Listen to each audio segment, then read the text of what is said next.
that. Thank you very much, Lisa. So yes, I don't know how much any of you know about what the subject is, activity prioritization, or what its history is. It's quite easy, I would think, to make a pretty decent, accurate guess as to what it's all about, because the nature of it really is in the name of it, activity prioritization. The history behind it is that my coming up with the concept, because it is a new concept, has been a personal project that's been ongoing really since 2018. And in getting it off the ground, which should have happened in 2021, my company Optimize was and still actually is a partner of Sherwell's now Avanti. So the second key aspect to the methodology as a whole, which is called flow management, was developed in Sherwell, fully refined, ready to go for marketing, and then the sales slash acquisition was announced, which of course pretty much put it to bed, really. So that stage of the project turned out to be, albeit very useful prototyping, just prototyping rather than sort of getting it introduced and into practice. So coming back to the main aspect of what flow management is, which is activity prioritization. Um, because it needs to be, I could waffle on about it quite literally all day, as you can probably imagine. So to keep things short and sharp and sweet, I'm going to share a 12 or I think it's 13 slide presentation, which I'm quite literally just going to ask you to either read or I'll be reading out to you. So just bear with me a second. The Zoom interface has changed a bit since the last time I saw it, actually. So I'm just trying to see where I share my screen. Here we go. And there you go. So can everybody see? I'm guessing so. So Now we can. I'll We're seeing it. I'll give you just a minute to read that sort of snapshot overview of what AP activity prioritization is, which is the main aspect, as I said, of flow management.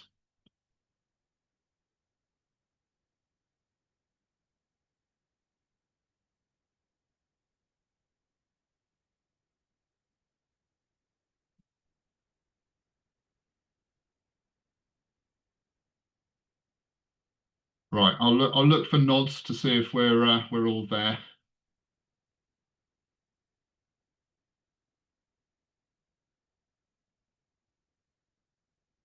Getting a nod from Olaf.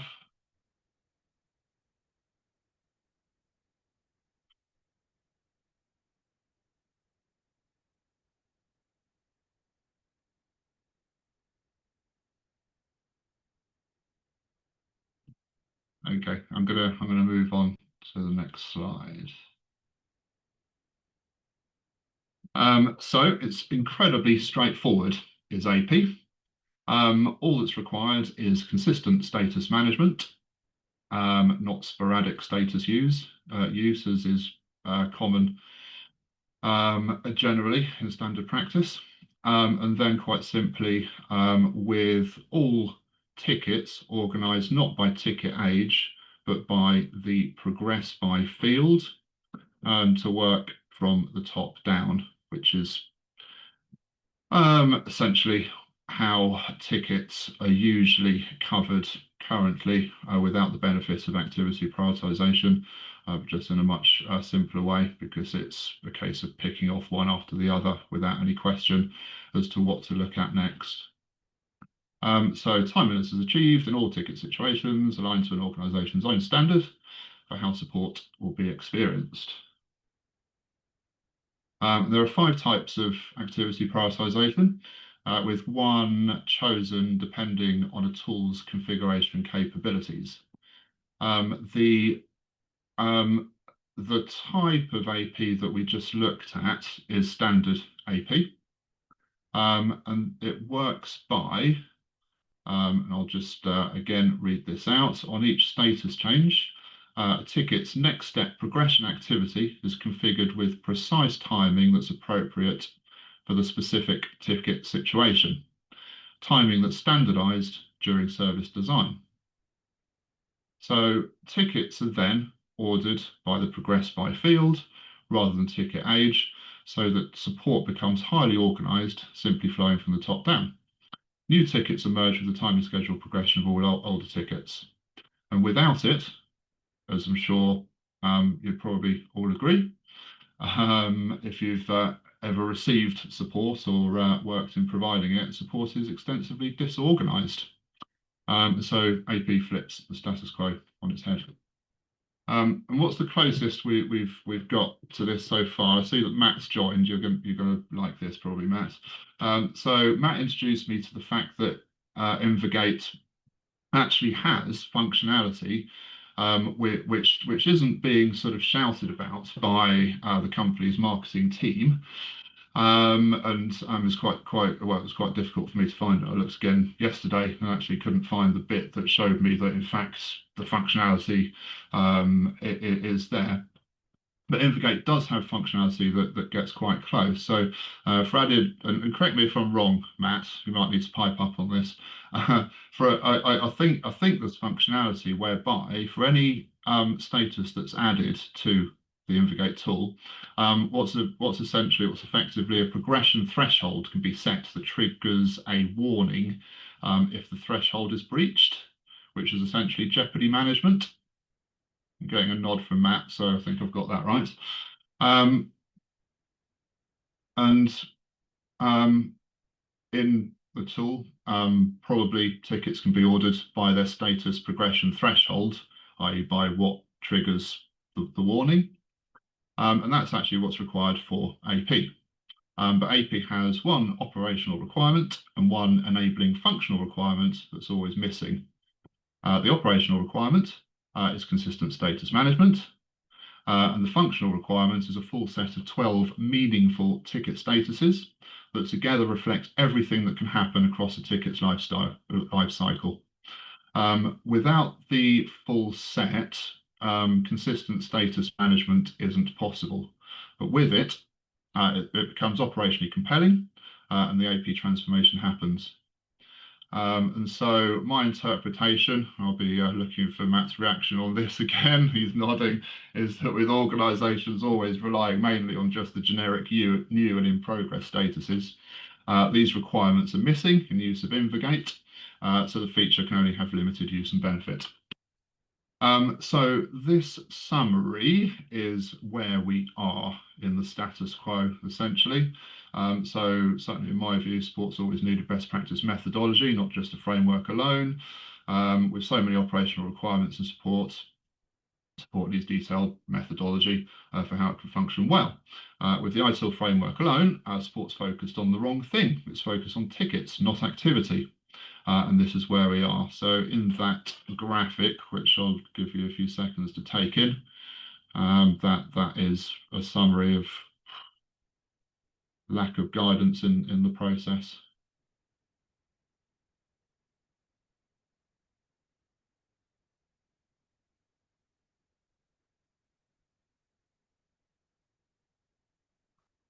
Okay. So improved prioritization arising from consistent status management is new for ITSM because ITIL hasn't realized its importance. In my view, at least, that's a fact. It's important because it switches focus to what teams must do. That is the timely activity that's required for attentive service. And the status quo without a better process is this. So ITIL is no longer process centric, as we're probably all very familiar with as being a fact. And its unchanged processes have been the benchmark for service tool functionality from the year dot for the last 25 years or so. And with this, operational immaturity has been baked in to tools. It's been baked into our way of working for decades. And so typically in the world of IT and IT service management, the IT manager's viewpoint, I would suggest, is similar to this. We're using our tools' best practice processes to manage our support tickets, even if the real service experience doesn't match what our SLAs are telling us. Without micromanaging or hiring more people, there's little more we can do. But I would put a cross through that and say that it's wrong because the ticket management process doesn't ever get considered as being fundamentally flawed. And so with experience management coming to the fore, as of course it is these days, the experience manager's viewpoint is quite different in that everyone in a IT division, service provider organization will very much be encouraged to focus on the experience of services, so everyone's mindful of the things they need to do to provide attentive service to satisfy the supported business, things like prompt response to ticket updates. If that shortcoming's even realised, which in my experience it very often isn't, or always isn't actually, taking chased progression seriously, ensuring progression happens, and to communicate expectations. But would you agree, I'll look for any signs of nods here, that the support-related objectives of IT experience management are overly challenged without a process to guide and ensure it?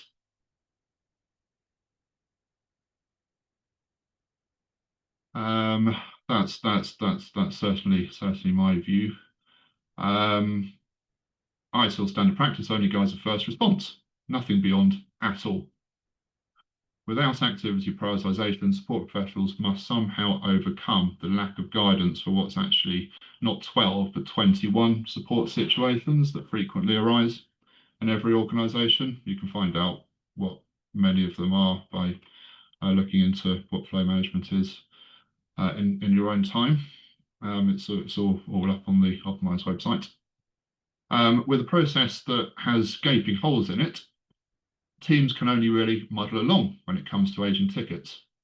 Nurtured focus from experience management does, of course, help, but with all required activity hidden, and without teams being tool guided to know what the right activity is at any point in time, trying to get it right must surely be stressful.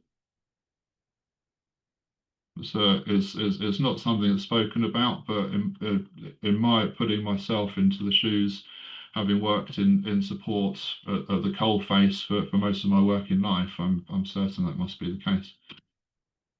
So what's the main support situation that's hard to manage without AP? It's ticket updates. Ticket updates are happening pretty much all the time. For instance, when service recipients reply with requested information to allow the owner of a ticket to be able to take it forward, or when a service recipient's chasing progress, until a meaningful status is used to surface and bring focus to ticket updates, reciprocal communication easily fails. And that's a really under-recognized, really massive shortcoming in standard practice. So we're nearly at the end now. The focus framework, which flow management and activity prioritization sits on top of, which again is well, it's the sort of the bones of the work that I've been doing for the last 7 years. It comprises 20 or more principles. The main ones are what you can read there, or some of the main ones.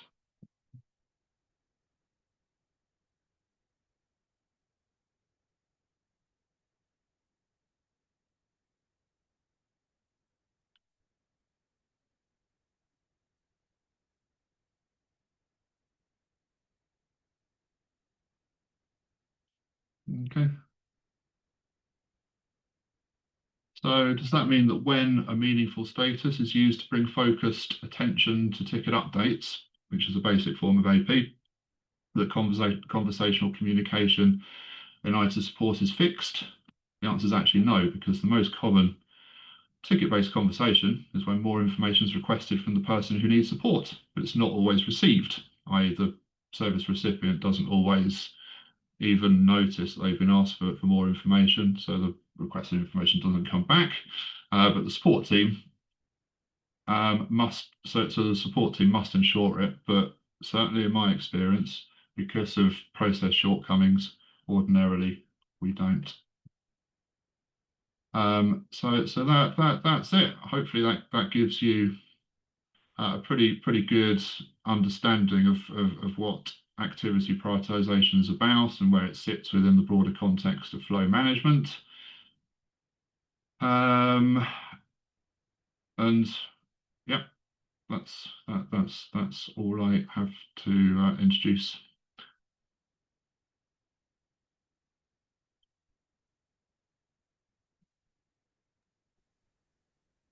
Thank you, Okay, Dave. good stuff. Yeah, usually, okay, so I'm gonna stop the recording actually. Oh, she has to stop it. I can't stop it. So we're gonna get the whole thing. Oh, No, you're we're here. not. I'm still here. Only for You like can 3 more minutes.